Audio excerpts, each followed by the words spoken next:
Okay.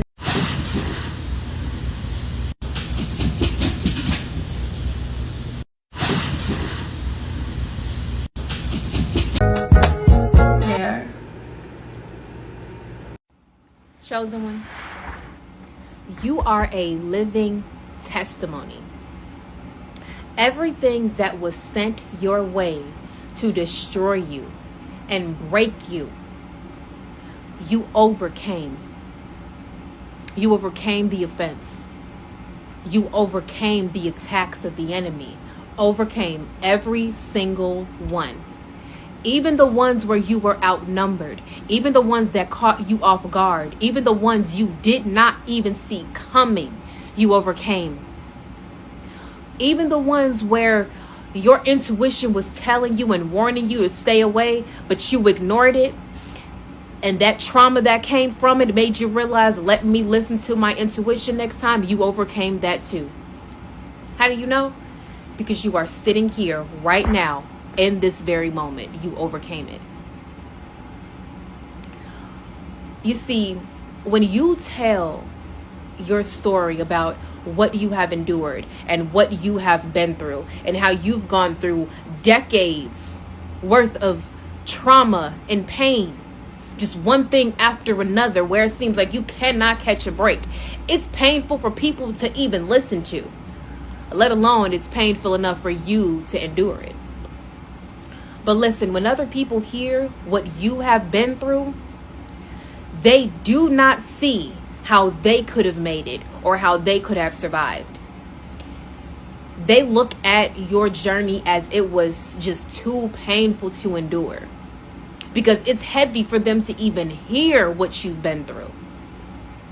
And these people are looking at you like, I don't know how you did that, but baby, I commend you. Give me a high five, a high 10, because how did you overcome all of that? People look at your journey and they think, I don't think I could have made it out of that. I don't think I could have survived that. And they look at you and you overcame so much, and they are admiring you for your strength. They are admiring you for your resilience. They are. You said or did something to trigger the out of somebody.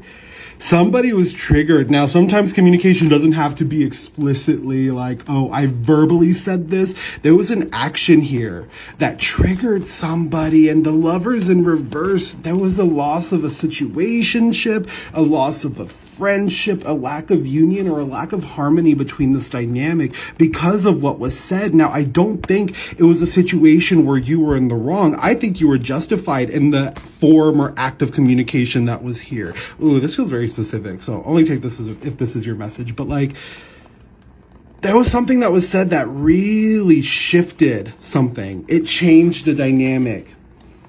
And I think it was either you sticking up for yourself, you responding to them trying to trigger you in a particular way. Like, you didn't act in a way that was supposed to be acted, right? Does that make sense? Let's see. The Fool. Ooh, okay. This may have been the result of somebody's immaturity. Let's see. You may have been fed up with somebody's immature actions against you. The Two of Wands here. It's interesting. In this particular deck, the Two of Wands are crossed. Traditionally, they're open, right? I see that as like a road opener card. The sense of like paths opening up, new potential in something. But look, there's a hand there like stopping. Like, you stopped something. There was an action here that was put to an end, a behavior, a pattern, and you did something to trigger somebody who is, likely immature here. What else, Spirit? What's going on? I love this deck. Let's see. It's new.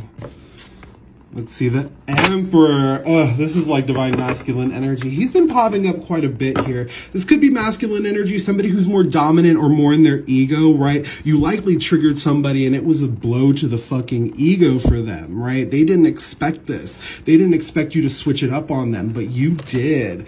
And it's got to hurt, right? Like, it's got to be... Whew. What else? else? Four of Cups, yeah. You're coming off as emotionally unavailable to them. In reality, they may have been the ones who were emotionally unavailable, but you're no longer willing to offer all these cups, right? Or no longer willing to offer this main cup, the one that's filled, right? There are other things that you need to tend to. You're not putting up with the petty bullshit anymore. You're not putting up with the petty energy back and forth. No. You don't have the time of day. There are bigger fish to fry. There's healing to be had for you, right? And not only that, I think you're serving as a catalyst of healing for them, you know? What else? What is this? Whew, the Five of Swords. Now they feel stabbed in the back. And feels a little too late for them. You said or did something to trigger the out of somebody. Okay, so we got the Death card, the Tower, and the Judgment card. So a lot of shit is coming to an end, y'all. A lot of shit is coming to an end. Crows could be significant too. People, everything that somebody tried, whatever people trying to send your way, is being returned to them. There are people that you don't even know that are sending negative energy your way, evil eyes. You could be a reader. Sagittarius, Aries, Capricorn, Libra.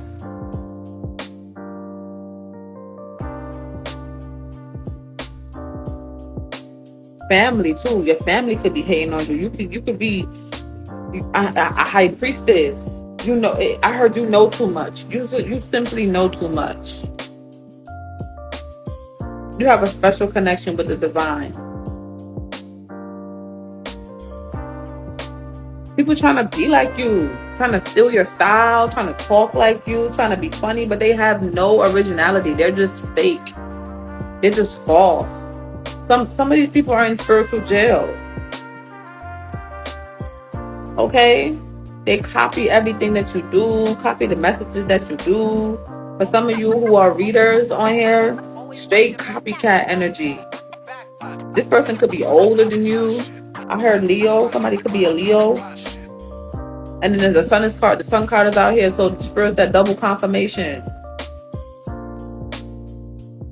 But the divine said, I see everything. I know all. Karma definitely in play right now. These people were unaware of your protection. And I stopped my phone at 1:55. Some of these people were unaware of your protection because you're young. Somebody thought that you were gullible. Somebody thought like, yeah, she young. She don't know what she doing. She don't know. Somebody was trying to test you. But they don't know that you're the GOAT. The greatest of all time. I will be one of the greatest. That is a promise. Type shit. Like, you're going to be seen. People are going to know who you are, bro.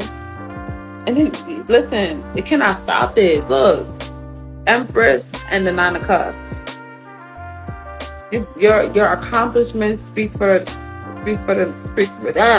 itself.